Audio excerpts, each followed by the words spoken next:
love high efficiency technology. Turbo Shock!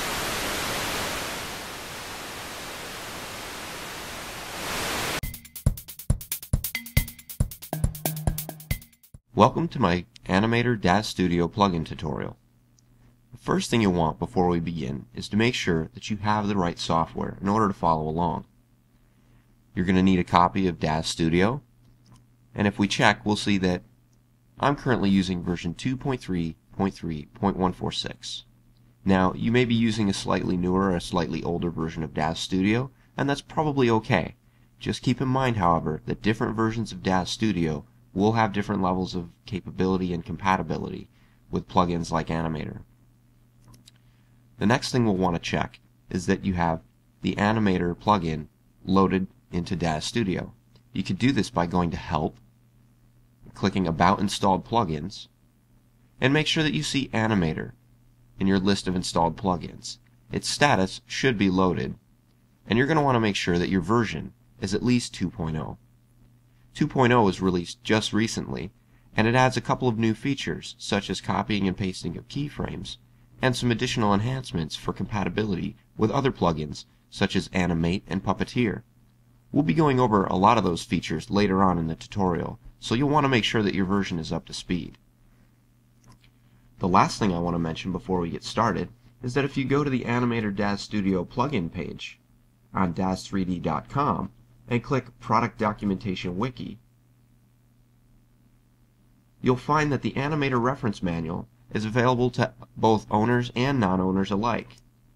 If you currently own the plugin, but have not yet referenced the manual, it's highly recommended that you do so, as it'll give you an excellent getting started overview of the features, including the timeline control, the keyframe editor, the layer editor, the graph view, and some custom movie generation options that aren't available with DAZ Studio out of the box.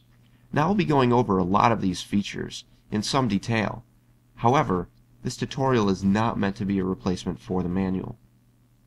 If you haven't yet bought the Animator plugin, this manual is a great place to start to answer some of your questions about what the capabilities are of Animator and whether or not purchasing Animator is a smart move. Okay, with all the introductory out of the way, let's get started.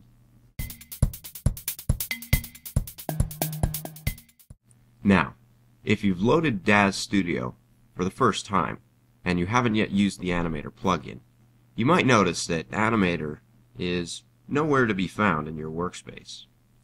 To correct that, you simply need to go to View, go to Tabs, and select Animator. There we go.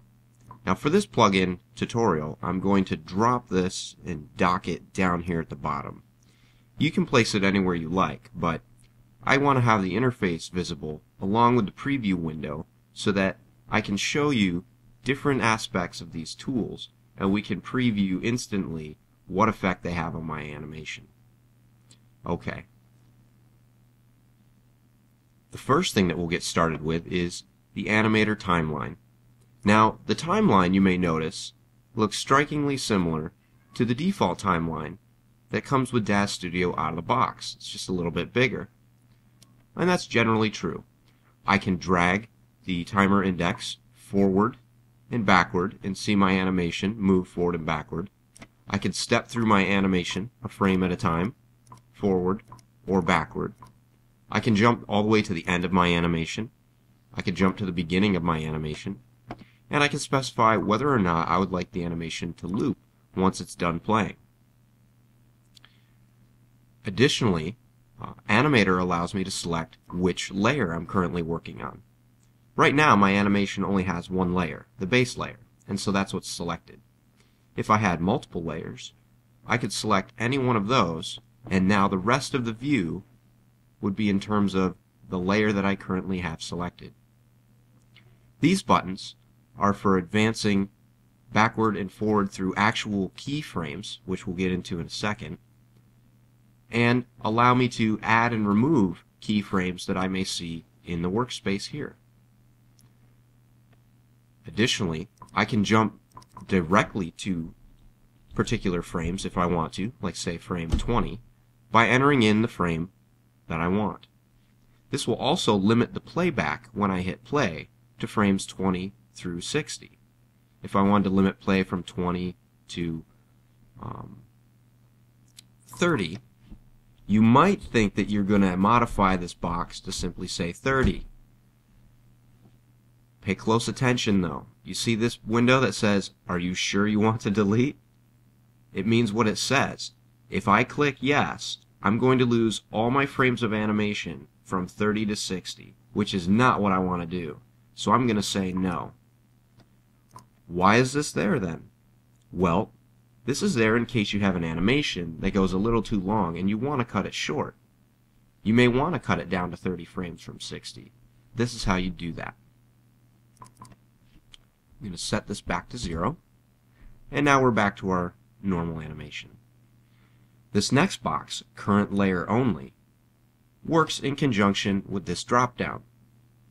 Right now, we're simply saying that we want our keyframe editor to only show us keyframes for the base layer.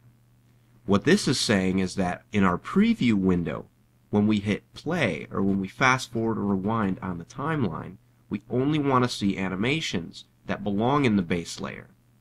Without this checked, even though I only have the base layer selected, I'll only be able to edit the base layer properties, but during my preview I'll actually see, without this box checked, every single layer of animation combined. So this is a neat toggle to have. This last option, Real Time, allows you to specify how fast or how slow the preview will go.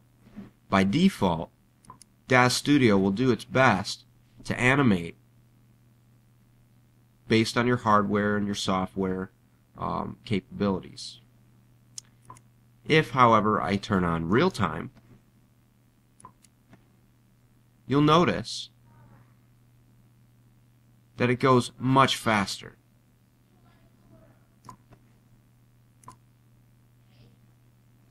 Finally, the Preview tab allows us to specify what mode Animator is in. This drop-down is one of the new features of 2.0 and is at the heart of what allows you to use Animator along with other tools such as Puppeteer and Animate without conflict. We'll get into it a little bit more later, but for now we'll leave this at preview.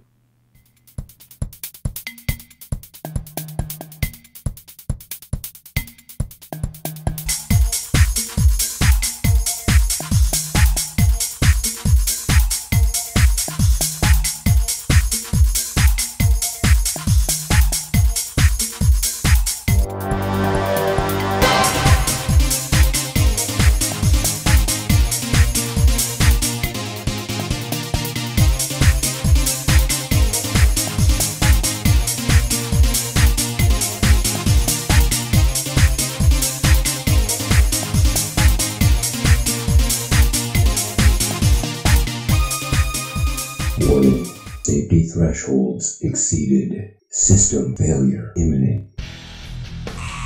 System failure.